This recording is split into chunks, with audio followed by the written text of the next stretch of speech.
Hello, Adrian here. Today I'm going to show you some of more advanced elements of game that beginning players may struggle with. This material will be about unit combat.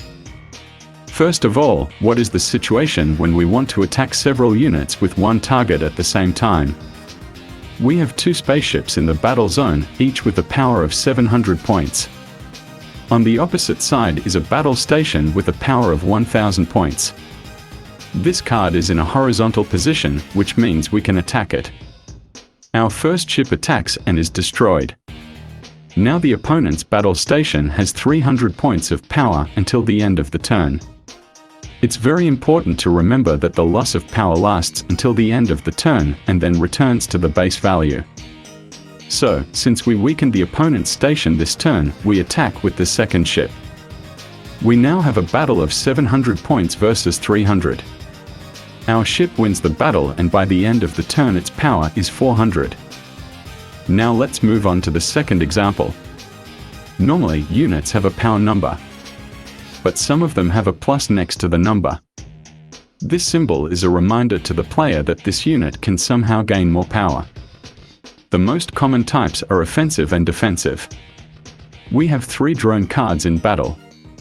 The second one has a passive ability that increases the power of our drones. Our opponent, on the other hand, has a unit with Guardian keyword.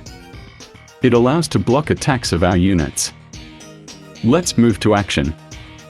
I attack with my drone and it is blocked. What happens is that a fight between these units. Drone has 100 power, but it gains additional power when it attacks, thanks to its ability.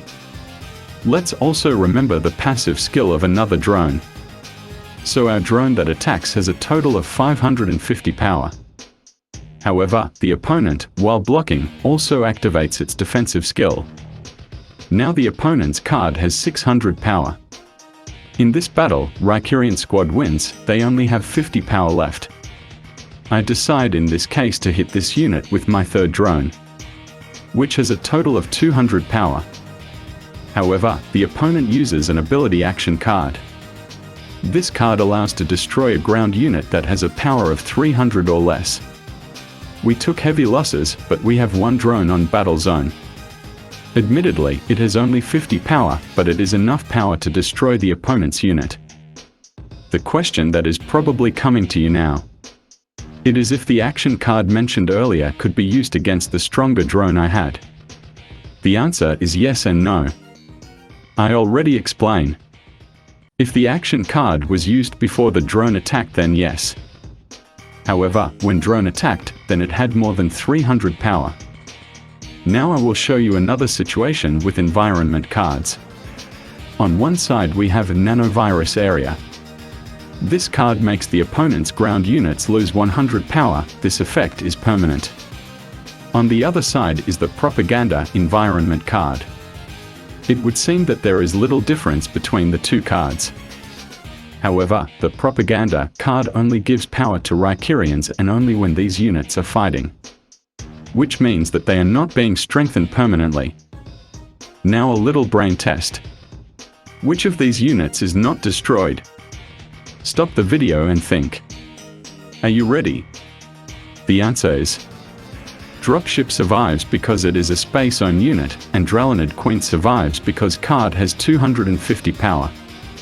Clone Recruit is now 200 power, but it is not enough to survive. Village Defender has Obsidian armor, but it is only activated when this unit is attacked, in which case it is destroyed. And what about mechs? Well, weaker mech has a total of 200 power and is destroyed, then other mech is left alone, in which case its power returns to normal power because it has nowhere to get energy from. Its power is also 200 now and is destroyed. I would also like to remind you that the Dralenid Queen that survived has a reduced power, which is now 50 power. In summary, if the effect that called for lowering the power of a unit is not permanent, then power of that unit returns to normal, as in the case of combat or action cards that lower the power of such cards. At the end I will explain siege attack a little more. Well, basic economy cards have one symbol. This means that you only need one unit to destroy it. Some cards have, for example, 2 symbols. It means that we need 2 units, or a unit that is double siege. Another symbol that can appear on economy cards is a star instead of a hexagon. This means that card can be attacked by units that have a space zone. Remember that here is the same rule as for units. If we have not taken all points of endurance, economy card survives, and its value at the end of turn returns to its normal value. I will say it again. Card stats reset at the end of the turn.